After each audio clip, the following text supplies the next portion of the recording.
QPR halted their 3-game losing streak with a 0-0 draw at Sheffield United on Saturday afternoon, but while Julian Stefan's tweaks, the chief of which was the dismissal of Paul Nardi in favour of 37-year-old goalkeeper Ben Hamer, paid off with a first clean sheet in 4, familiar problems reared their head going forwards. I'm Connor aka Hoopser, I discuss all things Queen's Park Rangers, and in this video I'll be chatting through the main talking points from our trip to the Blades. So if you're new here and you like what you see, make sure you like and subscribe and let me know what you thought of the game in the comments below.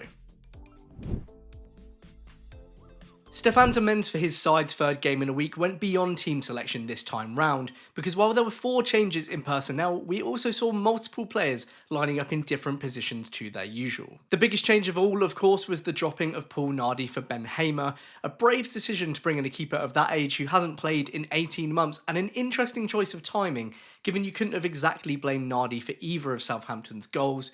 But with a pile of mistakes in the games prior, I guess this really was just a question of time. Having been ousted at the start of the season in favour of Joe Walsh, and with the clean sheet that would follow in this game, I'd be very surprised if we see Nardi in an R strip again ahead of his contract expiring next summer unless Hamer gets injured, which feels pretty cruel given the part he played last season, but it did need to happen. There's no denying that he has always had his weaknesses, but I do wonder how he'd have started the season if he'd retained the #1 spot, as many would have assumed. Either way, presumably the club will be in the market for an imminently out of contract keeper this January, or at the very least exploring the option of recalling Murphy Cooper from his loan to Barnsley, though the prospect of moving on to a 4th keeper of the season isn't exactly ideal. The recall of Steve Cook in place of Liam Morrison wasn't the only change in central defence in front of Hamer, with Jimmy Dunn partnering him in his old position for the first time this season, and Amadou Mabenge instead lining up at right back. Completing this back 4 was Sam Field, recalled at left back for the ineligible Reece Norrington-Davies, which brings back the question of why on earth he didn't line up there against Ipswich Town. Further up the pitch, Karamoko Dembele came in on the right hand side ahead of Paul Smith,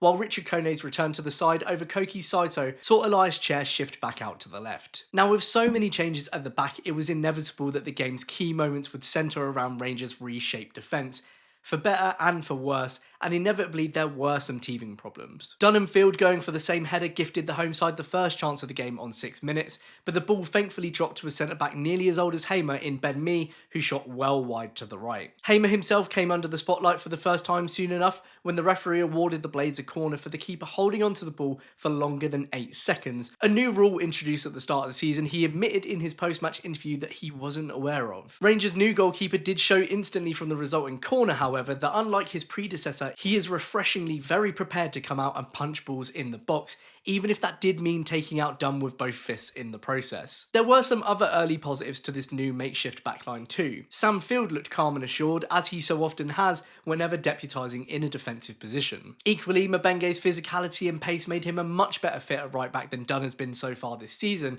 some positive overlaps with Dembele making that flank a dangerous prospect at times, even if the Frenchman very much still looked a walking red card. The trouble is though, QPR still weren't potent enough in attack. Dembele got into some dangerous spaces, Chair had 2 powerful shots in this first half, but at no point did they look like truly exploiting the second worst defence in this division, and as is ever the case at the moment, the further we grow into games without scoring, the more the opposition looked like doing so. From midway through the half, it more or less became backs against the wall for the R's, but the biggest chance of the half on 34 minutes did at the very least show we were in safe goalkeeping hands. Dunn and Cook failing to deal with a simple ball over the top by playing bumper cars, Tyrese Campbell dinking the ball into the box, and Danny Ings' half-diving header well stopped by Hamer in the centre of goal. Granted, it was right at him, but we've been pretty used to those ones going in lately. The Blades continued to point the sword in the remaining minutes. J-Ro Riderwold's shot from Ings' nod down on 40 minutes deflected luckily wide, and Dunn looking far more reliable from the following corner with a vital block on the line from Sam McCallum's header. Campbell nearly broke the deadlock in added time, Sheffield United capitalising on a heavy Mabenge touch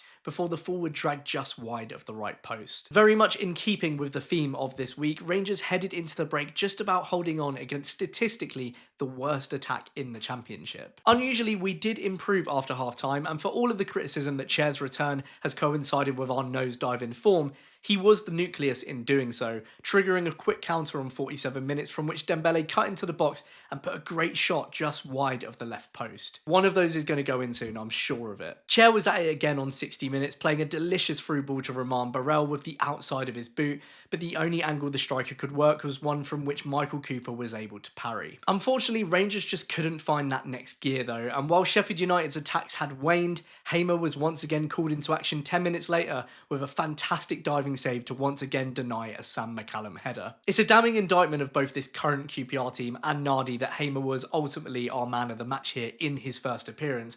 But it's a breath of fresh air to have a keeper playing like this, and it's the difference between walking away with or without points. I take no pleasure in kicking Nardi while he's down, but with the chances the Blades had, we'd have surely left empty-handed had he been between the sticks. Harvey Vale replaced Dembele 2 minutes later, and he was nearly involved in an Ars goal straight away on 75 minutes when he blocked McCallum's failed clearance, and Nicholas Madsen worked the ball inwards to Mbenge before the makeshift right-back hit a powerful effort at Cooper. But the keeper parried it well at his near post, and Amadou would make way himself a few minutes later for Kieran Morgan, as did Kone for Mickey Frey. The less said on the latter, the better. That Mbenge effort was Rangers' last of the game, and much like the first half, the second rounded off with the away side holding on. Femi Sariki nearly recreated Leo Cienza's half-pitch run and finish from Wednesday night on 86 minutes, dancing past Jonathan Varane, bursting through the centre, and so very nearly steering in a perfectly weighted ball at the bottom right. A pitiful Vale giveaway on 90 minutes presented the best chance of the game when Callum O'Hare turned Varane inside out and played Sidney Peck into the box, but Hamer's right-hand post was on our side to deny him, and the full-time whistle was soon blown a few minutes later.